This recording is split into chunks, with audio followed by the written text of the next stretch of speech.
মন্ত্রিসভা আমাদের আমরা সিলেটের খেউরে রাখা হয়েছে না, এটা আসলে অত্যন্ত দুঃখজনক। এটা অনেক লজ্জাজনক বিষয় সিলেটের জন্য, আমার সুনামগঞ্জ জেলার জন্য। উন্নয়ন থেকে বঞ্চিত হই।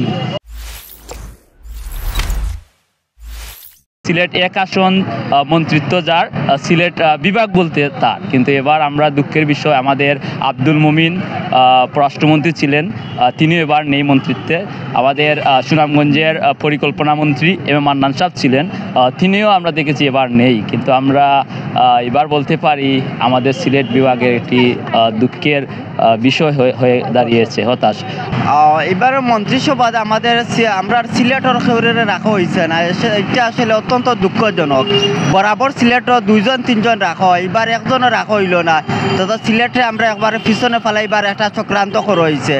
হয়তো আমরা সিলেট অন্য দৃষ্টিতে, সরকার অন্য দৃষ্টিতে সিলেটের দেখছে লাগি সিলেটের খেউরে মন্ত্রিত্ব রাখা হয়েছে না। তো আমি অন্তত আমরা দুঃখিত, আর আমরা এই বিষয় নিয়ে আমরা অনেক চিন্তিত যে কিতা লাগে আমরা সিলেটের খেউরে মন্ত্রিসভা রাখা হইল না। এটা অনেক লজ্জাজনক বিষয় সিলেটের জন্য, আমার সুনামগঞ্জ জেলার জন্য।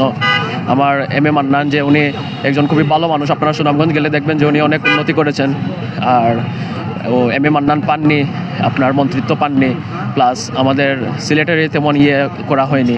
এটা খুবই লজ্জাজনক, আর মনে করি আমি আমাদের সিলেটকে অবহেলা করা হয়েছে। আমরা এম এ মান্নান সাহেব, আমরা সুনামগঞ্জবাসীর গর্ব আসলা, তার কারণে আমরা ওটাও কইতাম চাইতাম যে আমরা উন্নয়ন থেকে বঞ্চিত হই।